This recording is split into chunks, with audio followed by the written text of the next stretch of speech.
Hello and welcome to another episode of Full Wales, See Wales. I'm Robin Morgan. I'm Owen. I'm Will Hayward. Hello. All right. We're coming to you not from the Senedd. No, and it's just the three of us. This feels very weird that it's just the three of us now. We've got used to having company. Yeah, bizarre. It was fun last week, wasn't it? That episode is our most watched ever episode by miles. Really? Yeah, and it's annoying because that was the one with the least of us. Well, Yeah, sure. What do we take? Do you know what? No, I'm not taking that feedback. Do you know what? You're getting more of us now. We're taking that episode down, actually. We're going to re-record it. I did actually expect it to go up, but only by the exact number of Senedd members on the podcast. That was going to be my question. Do you reckon it was just watched by everybody in part of their team? Yeah, just over and over again. Nice. Do you know what was so cool, though? The fact that people were genuinely, not like queuing, let's not gas ourselves up too much. Occasionally. But they kind of were, though. Do you know what I mean? They were waiting for their turn to come on, which for us is amazing that they see this as an opportunity to like speak to the electorate and have a chat about who they really are. And I thought that was, I was really proud of us. Yeah, me too. I think it was really, really nice and a really nice way of really sort of deep diving into how, you know, a politician's mind works and kind of get away from the sort of the initial media headlines of stuff. And people who might not necessarily get airtime, I think sometimes on a lot of sort of other media elements. And I suppose that's what we're trying to do, right? Trying to do something a little bit differently. Yeah, definitely. It's quite Away cool. from the, let me be clear. I've always been clear. Let me be clear. Away from that. Well, you couldn't do that. You have to do that. Oh, yeah, you? true. You Sorry, can't- with the fist. That. Yeah. Because pointing, you get that. That was the thing. Didn't they tell, is that a Corbyn thing or was that a Cameron thing? That pointing is seen as aggressive. Yeah, but the fist coming towards your face. Famously peaceful. Yeah. We know what you want. So we had 8 MSs on, which is more than 10% of the Welsh Parliament. Yeah, nice. Wow. Yeah. Wow. Try and do that in Westminster, the news agents. You heard us. Shots fired. I mean, I'd kind of like just to talk about something. So let's start with the Labour ones, because I did feel a fair play to them for coming on, because basically they were the football manager coming on after they've just lost 1830 to Plaid. It was a hard day, wasn't it, for them? Yeah. I think they spoke, obviously having a long time to lead in and it being just the poll, etc., etc. I suppose there's, reasons why they came on. But I think, with anybody who's got half a brain would kind of know that could be happening, right? So I think, and rather than being on the defensive, I think it's probably better to go, well, this is what we're up against. So therefore, hopefully that will be the shot in the arm for them if you're a Labour supporter. Yeah, so for people who didn't listen last week, I mean, the one of you, the polling basically put Plaid in the lead on 30, Reform on 25, Labour on 18, and the Tories a lot less. I can actually give you some breakdowns of some seats. Oh, yes, please. Would you like some seat Nitty projections? gritty. So this comes from Dr. Jack Olana at the Cardiff University's Wales Governance Centre. He's very good. He's fucking brilliant. In terms of the seats, so there's 96 seats, and to have a majority, you need 49. So under this, Plaid would get 35, roughly. Reform would get 30. Labour would get 19. The Conservatives would get 9. Lib Dems would get 3, and the Greens wouldn't get any. Right, okay. So the interesting thing about that is it would put Plaid and Labour together above that 49. That means they could form a government. But if you put Reform and the Tories together, they'd still be 10 short. Interesting. That does change the game. It does. So there's a graph here. We'll ping it up on the on YouTube, but we'll kind of talk it through with you as well. So what it kind of shows is the upper and lower limit of what parties could get. Because some of these seats are so tight, they're so close, like a vote either way could actually change everything. So Plaid's high watermark is kind of up towards 37, but they could be down towards like 30. Reforms is like huge. They could be anywhere from 35 down to like 25. So yeah, sure. How the matter of them. The Tories, there is a scenario where they end up with about 3. Wow. Now, they have 16 at the moment in the opposition. So even if we take that 9 figure that the Tories end up with 9, they'll have gone down by 7 seats when the size of the parliament has increased. That's huge, isn't it? Do we have any info on where they probably would be going? Like, is it too simplistic to assume that most of those Tory voters are going to Reform? No, Mel, it's exactly right. That wasn't even planned. So just tease them up and knock them out of the park. So the overwhelming evidence is that people who voted Tory before are going to reform, and people who voted Labour before are going to Plaid. The movement is very, very, very minimal. Well, we'll put this up on the YouTube as well. On the YouTube, God, I'm my dad. I'm covering over here. The World Wide Web. So basically, this is how people voted in 2024, so last year in the general election, and this is how many of them are still voting. So only 61% of Conservatives are still voting Conservative. Now, that might be because some are dead, and I don't mean that flippantly. They've passed. Their voter base is old. I mean, they're watching Tipping Point. Oh, wow. Like every day. I love Tipping Point. I actually really like Tipping Point. Tipping Point's the show I would go on. If you could go on any show and you had to win, what would you go on? Catchphrase. Really? Yeah, I'm so good at catchphrase. Are you actually really good at catchphrase? Yeah, I'm rubbish. I love it, genuinely. Like, if it's on TV, the joy it brings me. I can't have people talking. I need to be watching it. I need to be playing it. Only speak to me if you're also playing the game. My friend Adil used to produce that. Really? He's got some goss on Mr. Chips. Stop. I bet when Me Too came out, he was shitting himself. Is there a Mrs. Chips? There is Mrs. Chips. Yeah. He likes to be covered in vinegar. All those fucking French fries around him can help himself. Any other? Yeah, what was your show being? I would love to go on Race Across the World. I think that'd be that's a good mint. one. I'd also love to go on Gladiators. I don't think I'd do particularly God, well. I'd love to go on but I'd love Gladiators. to go on Gladiators. Yeah. There's a Ninja Warrior park in Cardiff. Apparently they do like kids been. parties. Have you? Yeah. I've been. Did you make the wall? My partner actually went for her 32nd birthday. Nice. That's amazing. I'd love to go. Can we go? Can we have a work day out? Let's do a live episode and we interview politicians But while they they try have and to make get the up the wall. wall. Yeah. We're up there. Jenny Rathbone on the monkey bars. You want to be on it? You can. I think that talking about the genuinely- Falklands War as she comes across. You're Rathbone. Well, that'll be another live show. Maybe we should start doing Patreons and have an audience because genuinely, I would fucking love to do a live podcast where we interview democratically elected Senedd members at the Ninja Warrior Park in Cardiff. In the ball pool. Yeah. I'd be up for it. Some of them would do it. Who do you think would? Ooh, right. Waters would do it. Doesn't give a shit anymore. Yeah. Lee would be great at it. I think Sheila would do it, right? Sheila would so do it for his TikTok. Yeah, he'd be doing it do with, anything. with a selfie stick the entire time. With the GoPro on his helmet. Yeah. He's like Francois Bourgeois, that train guy. Just seeing through his face. That'd be fucking mint. Make this happen. Yeah. This would be so good. Producer Daryl, can you get on this? I mean, Yeah, thank you. Why are we here? So going back to that, where people are going. So 33% of people who voted Labour in the last election are saying they're going to vote Plaid in this one. It's a third of the vote. That's such a swing, isn't it? Such a swing. You know what else would be a swing?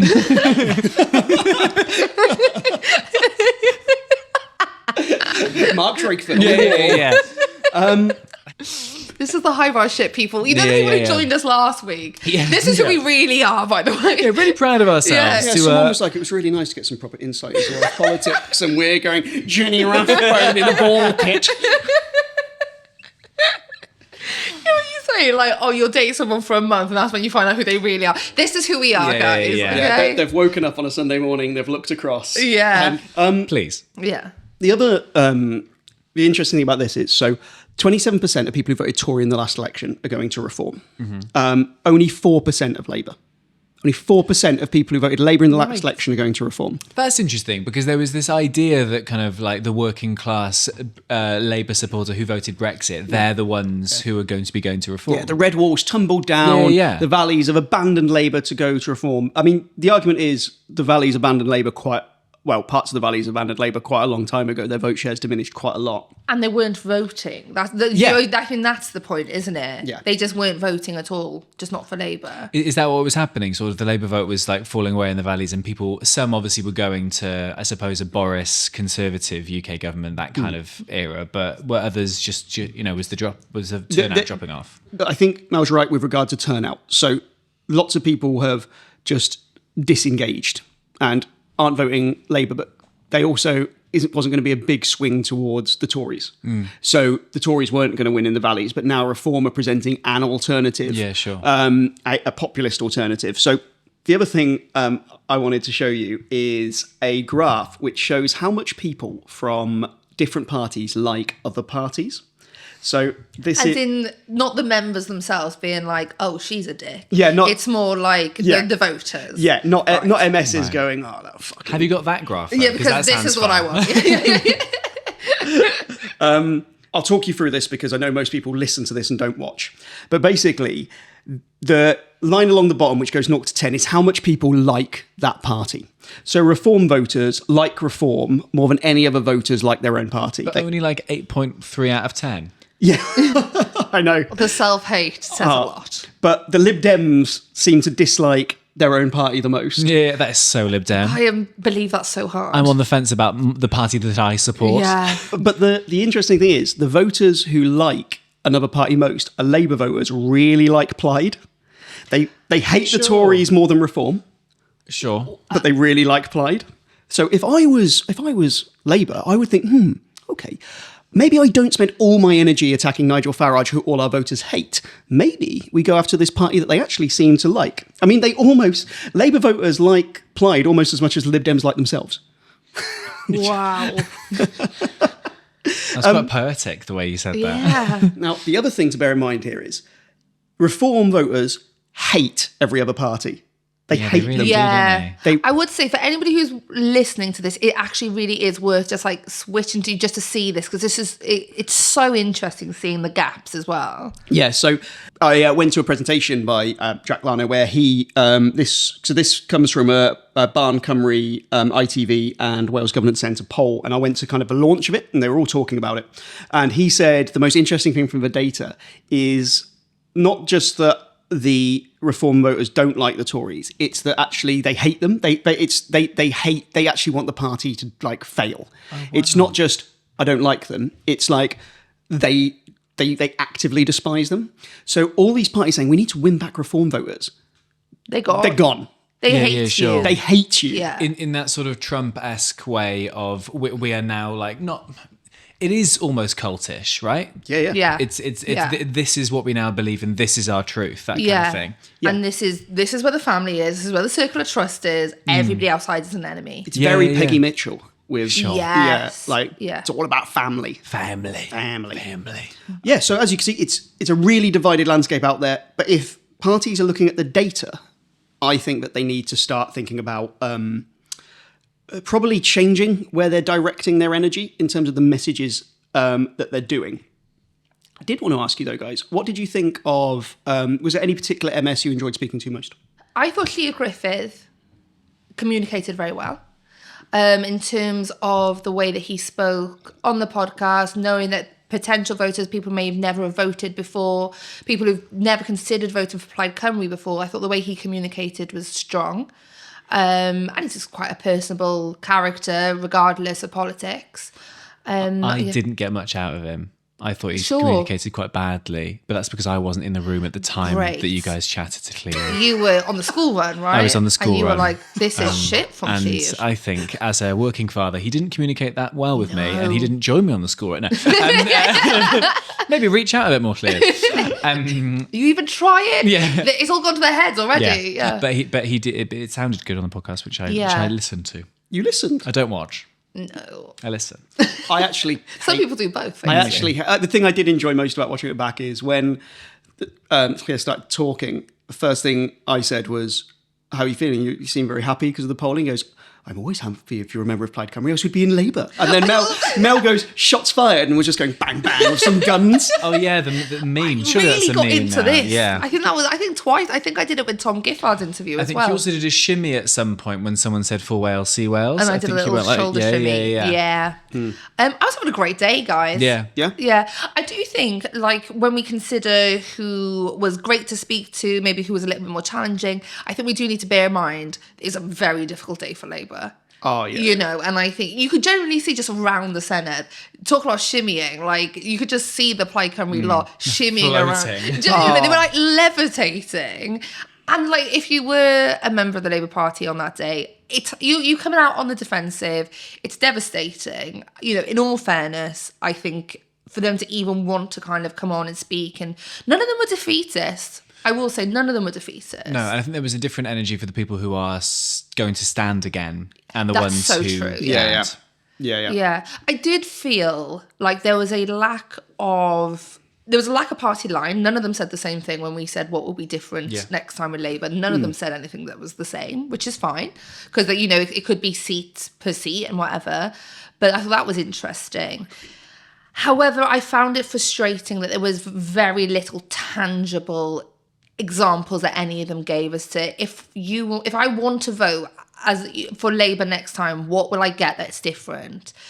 There was nothing really that stood out that I can remember now a week on. Yeah. Do you think that's because I agree with you, but do you think that's because it's pre-manifesto? So in terms of like Fair. party lines, maybe there is a whole don't give anything away just yet, because there are going to be policy announcements and this is all going to be a big blitz. Maybe that's being a generous, and they have fuck all.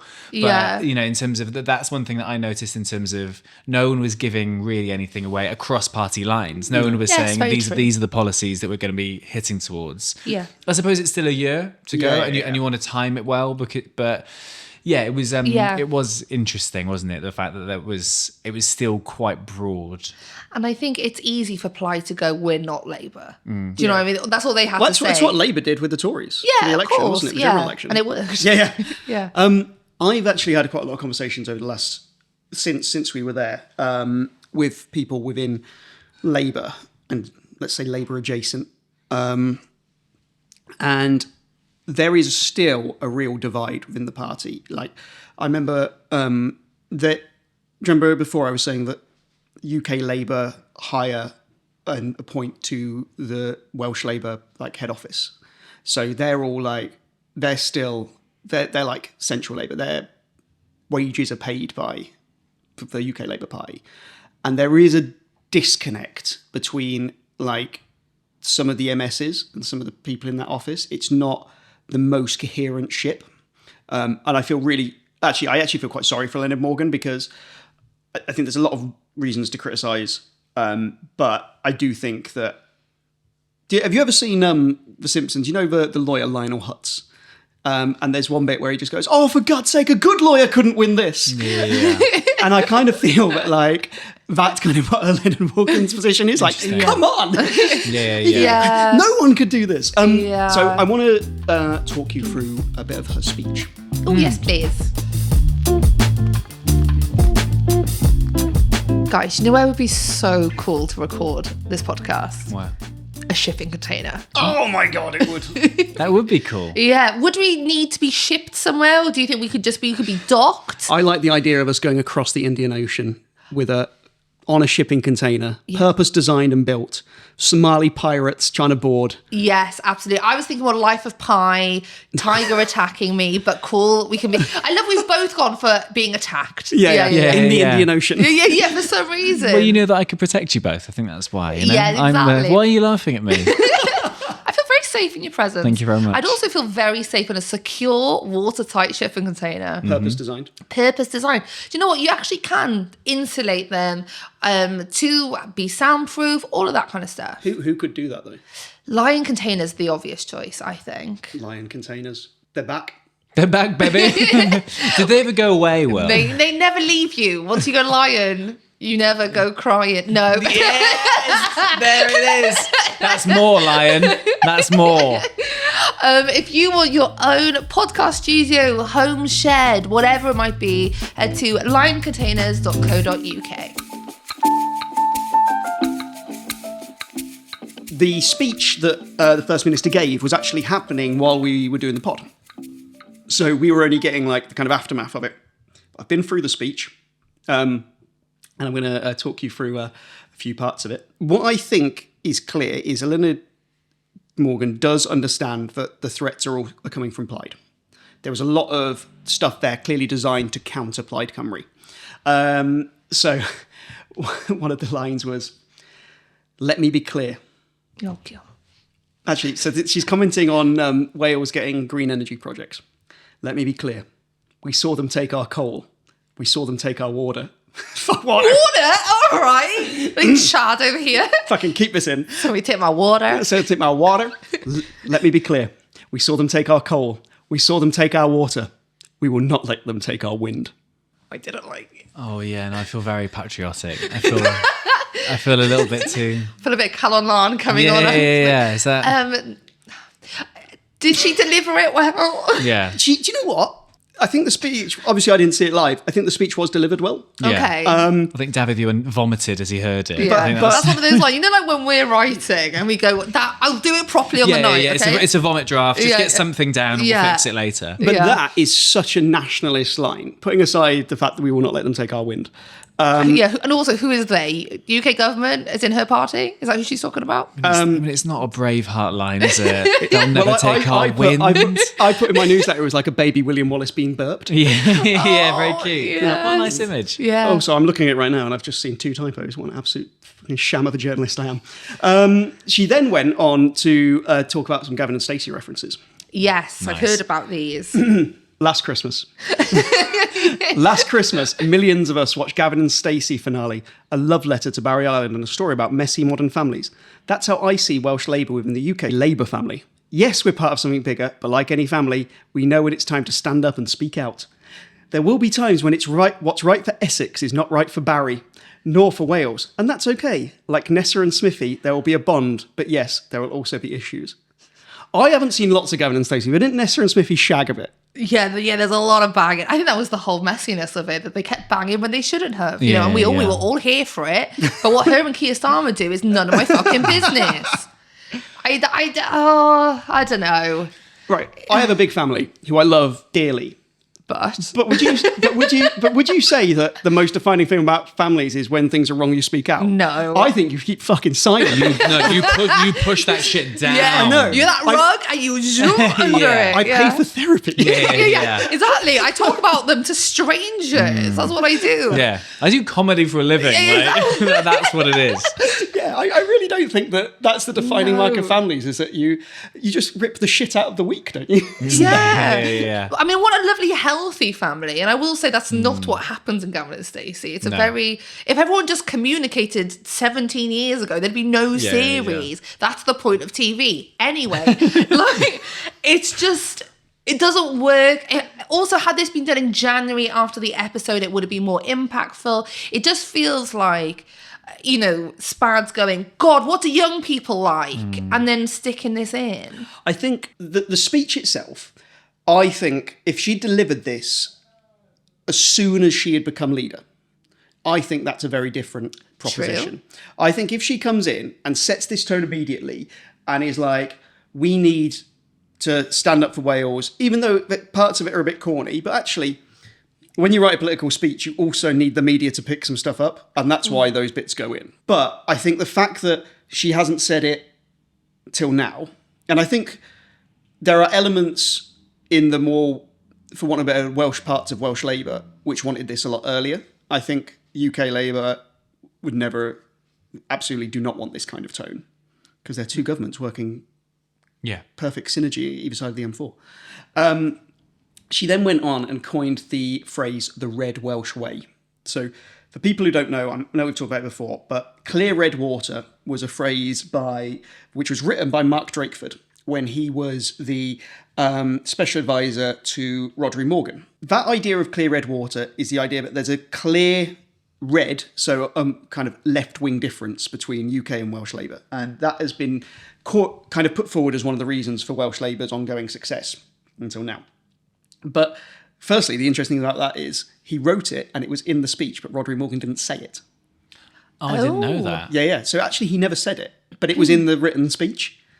What, did he bottle it as he was giving the speech? I don't know. I'll have to check with I can't do this. Some auto cue operator fucked it. They just went too quickly on the Yeah, thing. yeah, didn't yeah. they? Waves. A Red Welsh wafer? Yeah. That would be so interesting to know, though, whether just in the feel of the speech he went, this is this isn't it. Yeah, I wonder if 'Cause we've anyone all had knows. it. Do you know what I mean? Do you ever Yeah. get it when you've written a joke that you're like, this is gonna go, so, and then as you're delivering it, you're going, they're not gonna go for this. Bottle it, I can't yeah. do it. Yeah. Do you guys Yeah. ever do that in comedy? Like something's coming up and you're like, 100%. actually, Yeah. fuck it, I'm not going with that. If you ever see me at like 13 minutes into a 20-minute set do some crowd work, something has gone wrong. Yeah. You've gone, they're not going for this. Yeah. What yeah, do you do for a living? Yeah. That is me changing gears in a very clunky old car. You've got a hat? Yeah. Tell me about your hat. Come on. Welsh Labour, like, there's time where they can make a difference to the polls.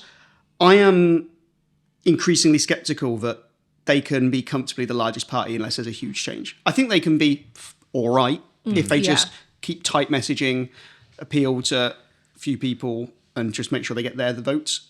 I think the idea that they are going to be noticeably the biggest party, that ship is fast sailing down the red Welsh way.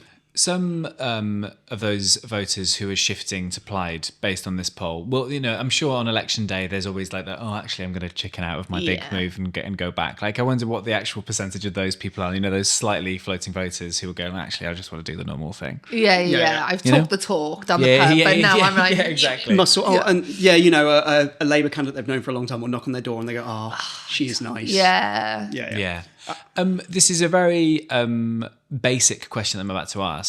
When we get the voting, when we go into the polling booth next May, how many votes can we put in? One. You put an X next to the party that you want. Not the name. Because sometimes I get confused with the put in your first, second, third, fourth, fifth choice thing. It's not single transferable vote. That's what I wanted to ask. It's one X. So you will get list of parties. Under it, there will be, I believe, the list of candidates in order. What? Sorry, say again. What do you mean in order? So the way it's As in the candidates within those parties? Within those parties. Oh, cool. So, yes, sorry. yeah. Okay, I'm on So, board. Yeah, Yeah. Labour put their first 6 candidates, and that will be the order in which they get selected. So if they were to say get all 4 MSs in that seat, the top 4 would get it. Yeah. So this is going to be long then, this piece of paper. We're talking A1, right? We're talking A2 maybe? Yeah, So yeah. like proper unfurl type thing. And then will it be alphabetical party first? It's usually alphabetical party. We're talking multiple ply here. Yeah. Origami. Yeah. I kind of envision one of those kind of old wizard scrolls. Yeah, no, it does Love feel that. like that, doesn't it? Yeah. In the Edinburgh Festival, a lot of people a few years ago started to register their shows. Like, there's lots of like compilation shows, so they'd be first in the listings. Yeah. Like lots of aardvark based stuff, right? Oh, funny, yeah. So who's going to be the first party, Conservatives, I would guess. right? So there'll be 6 Conservative Or candidates. abolish the assembly. Abolish. Yes. Then Conservatives, then Greens. Yep. Yeah. Then Labour. Independents, if Sure. there are any. Yeah. I think it's interesting when people kind of like go into a polling booth and they'll go, and then they'll see Labour, like, for example, with the 6 candidates, and then their names are the The names will, I believe, be like alongside it. Sure. But the in a smaller size font. the name of the party and the box are next to each other. Yeah, no, it is all like, Thank you. it all matters though, doesn't it? Psychologically, when people go in it, because it can be really confusing as well. It is nerve-wracking, especially as well. when you have it on the same day as a council election, or sometimes they'll throw a by-election in on the Or same day. a police and for crime ease. commissioner. Oh yeah, and I mean, who gives a shit? Do you know what I mean? No, I mean, if ever was a fucking gravy train, it's police and crime commissioner. Yeah, I'd love to be a police and crime commissioner. bet you would. I'd get Batman down so fucking quickly. You'd commission the hell out of Yeah, them, oh my God. Will I work with him? Maybe. You'll never have to. It's you. Oh, mate, look at me. You'd Come make a on. good Batman. No, I wouldn't. No, I think you're very hard to push over. Yeah, but if any of the bad guys had dogs, I'd go into like fucking anaphylactic shock. Yeah, or a horse, you'd sneeze everywhere, wouldn't you? Yeah. They I just. could be Batman. You could be Robin. Yeah. Yeah. Oh, I'm Yeah. commissioner. You're the commissioner. Why am I agreeing to this? Is this what people listen for? I doubt they're still here. Producer Darryl is shaking his head. Very sensitively done, Darryl. Oh, cool. Get to the fucking point.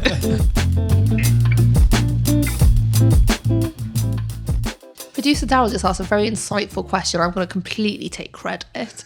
Well, you by any chance, you can't be an MP and an MS at the same time, can you? So can Nigel Farage parachute himself in, as some people have predicted? That's a great question, Mel. Thank you. You can't simultaneously be both. You can't be a member of the Senedd and a member of Parliament. If you want the Act, it is the Wales Act of 2000, the Government of Wales Act of 2006, Section 16. I knew it. So when I was at that event where they were looking at the polling, someone from ITV confirmed to me that they are not going to allow people who aren't candidates to be on the TV debates.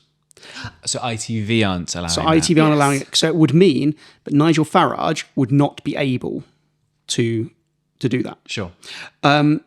What is interesting, though, is I was trying to work out how Reform could get around this. And what they could do is just stick Nigel Farage at the bottom of a list, because I'm guessing you wouldn't have to resign as an MP unless you won. So you could technically be a candidate. Yeah, so you could be number 6 in the Reform list in Cardiff. Now, But people would vote for him. but it wouldn't matter, because if he's bottom of the list, Reform no would way have to he- win all 6. They'd have to get 100. They'd have to get 88% of the vote in that constituency, pretty much. Right. Which would be, I mean, wow. Do I get this? I'm not sure. Sure, okay. So there's a box here just with 6 Reform voters. If I want Candidates. Candidates. If I want to vote for Reform, so could I vote for number 6? No, you can't vote. No. So the You're way, voting for the party. The party. Yeah. which is what screws Labour over. Yes. Because they've got lots of recognisable candidates. So what will happen is, say we'll take, let me think of, I can't remember how their This name. is good stuff. I would listen to this podcast. This is very informative. It's a shame we had to wait for all that shit to get, Oh to my get to goodness here. gracious, there's nuggets in here, but this is Yeah. it. This is for the discerning listener It who is. can get through Ninja Warrior to get to the chunks. For the high and the low. Yeah, absolutely. Okay, so all of the Senedd constituencies have now been named. They're all in Welsh, and because I don't want judgment, I'm going to pick the one I'm best at pronouncing. So let's say the constituency of Clwyd. Fuck yeah! There's the clip. There is the clip. Love that. I was really hoping for that. I didn't have to. You manifested that Oh. so hard. But you try your best. Let's say Please just go for a difficult one now. Yeah, You've yeah. already fucked Clwyd. okay. I'm going to run for Brycheiniog Tawe News. You do what? You kind of did that better, Yeah, I'm not yeah. going to lie. Brycheiniog Tawe Yeah. You Yeah, basically Nedd. did that one better than Clwyd, but yeah. Fucking hell. The thing is, when I'm on my own, I can pronounce it. I don't want to play the dyslexic card, but I find words hard that I didn't grow up with. Sure. Absolutely. Do you know what the thing is? I can see you mentally. You take a run up. I know. You take gets a in run his head, up. doesn't Yeah, he? yeah. And you almost kind of come back in your chair a little bit. Then you just go for it. and Yeah. go for the best. Say I'm sitting in, I'm going for Cardiff. Cardiff Penarth. Cardiff. That's right, isn't it? No, it's like, yeah, it was perfect. Okay, I'm running in Cardiff Penarth, South Wales bias. And each party will put forward 6 candidates. There will be 6 MSs for that constituency. So what happens is, if I get 50%, my party gets 50% of the vote, the first 3 candidates in that list will get a seat. But the way it works is a thing called the Devolution system, which is complicated. So I can't pronounce stuff, but I did code the algorithm and the equations for working out the Devolution system when I was at Wales Online. So I have got marketable skills, just not. We know you're a good person. You don't need to. Not. So You said that as if you were offended that we liked you. He's the bad boy of love- the I love- podcast. Oh, okay. it's my sorry. birthday today. Let me alone. Yeah, we've not even mentioned it. We'll get to that, We haven't Will. even mentioned it. We'll get to it. There's a balloon there, and we haven't even mentioned it. I thought, oh, they'll get to it, but no. Oh! All they gave me for my birthday was the line, "We know you're a good person," which is what fucking every mother says to a kid who turns out to be a nonce. Oh my goodness gracious. Okay, we will get to your birthday, but just tell us about the Hons. So essentially, the way that the Hunt system works, nearer the time, we're going to talk about the equation and stuff and how that happens. Let's just say it like this. There is a system whereby once a party's got a seat, it will then go to the next party and their votes get minused, that take them to that seat, and then the next party. And essentially, you have to get roughly 12.5%. Roughly. This is very rough. Don't at me. roughly 12.5% in order to get any seat. So if you're under that, so the system, although it makes a proportional Senedd in some ways, it really does favour larger parties. Because people like the Greens, this is why the Greens are going to find it so tough, because they might end up with 8% of the vote across all of Wales, but no seats.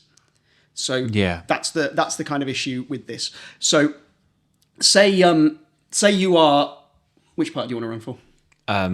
I'd like to run for abolish. Okay. Say you're running for abolish the assembly and they put you second on the list. I'm happy with that. Abolish get about 13% of the vote, so you miss out. So the person who's top of the list would become the MS. However, Steve, if they died or they were to I'm listening. I'm in. You had me at died. or they were deselected because We know why. Let's draw those little dots. you would automatically then become the MS to replace them. In Westminster elections, you would have a by-election because you elect the person. But because in this election you're electing the party, Right, it's just sure. the next party person comes forward. Okay, so going back to Nigel Farage, plus that very small tangent we just took. Basically, they could put him at the bottom of a list, and then he would technically be a candidate. However, in order to do that, you need to be resident in Wales. So they would need to give him a Welsh residence. So you might say, oh, he lives with, Gaynor in Merthyr, lets him. They could do that, and we see this in elections quite a lot of the time. So I remember one of the Conservative candidates for Cardiff East during the election lived in Northampton, because they couldn't find anyone else to run. So they just put down someone, and that's where they happen to live. The reason I think that is highly unlikely is, firstly, the optics of Nigel Farage running, firstly, all of his constituents in his English constituency. They're not going to be happy with that. Sure. And also, I think it probably distracts from reform when actually everything they're doing is working at the moment. Mm-hmm. So it might be that they just don't go on the debates, or they have to choose someone to go on those debates, and that would be really interesting who they choose. I think it works better for them to just not turn up, and then they feel that the mainstream media aren't listening to us, right? 100%. Nigel wasn't allowed on. Yeah. He'll turn up outside the studio and goes, I'm here to debate, but they won't let me. They're trying to quiet on a me. Facebook live stream or Yes, something. 100%. Yeah. And that also just plays into their messaging anyway, doesn't it? I mean, it is crazy that we even have to debate the idea that in a Welsh election, the people debating should live in Wales. But Yeah. Would they empty chair him? Empty podium him? well, they couldn't empty podium him because they can't say Well, you're not allowed to go. reform, But they rather, should the empty. party. They definitely could empty podium, empty chair reform. Got to say, the BBC haven't made any confirmation of this, and actually ITV and BBC haven't actually confirmed they're going to have TV debates. So this could all be moot. Yeah. The thing that worries me is that Nigel Farage brings viewers, and that there will be people who understandably will think we want our viewership to be higher than everybody else's. Well, let's get Farage on. And the BBC are we've got to be balanced, we've got to be balanced, we've got to be balanced. Yeah. And have, don't want to jump on a kind of BBC bias kind of thing, because I think a lot of it's bollocks, but I could see a scenario where they do that. I hope they stay strong. We are getting near to time. So next week, we have got a guest. We do. It's Red Rum. We have the Renicorn himself. Yeah, not red, green. Plaid Cymru leader. Green Yes. rum. We're very excited to have him on. However, we do have to reference the fact it is our own Will Hayward's birthday. We do. Pembroke Happis. Pembroke Happis, Jochen mate. Bauer. Did you have any nice presents? Rob from Heyman Media bought me this balloon. Oh, it's very sweet. and Conservative, reform blue Reform for you. blue, And which is perfect. as I bought the balloon for James Evans 2 weeks ago, I know that Rob spent £2.56 on that balloon. £2.56? Well, he spent £2.30 and then he paid them like 50p to blow it up. Well, we're very pleased that you've had another year on the sun. Yes. And this time next year, we'll be post-election. We'll be Yeah. all frazzled. Oh, we'll be straight against the wall when Reform win. We'll be we might not be here anymore. We'll be long gone. Yeah. Dead. I'll be an elected member of the Senedd and With abolish. I'll be your special advisor trying to explain the DeHont system. Yeah, Yeah, I'll be on yeah. a small boat somewhere. Now Guantanamo.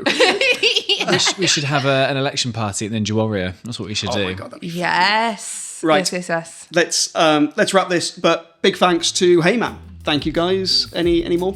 No, thank you. Happy birthday. Happy birthday. Thank you for being you.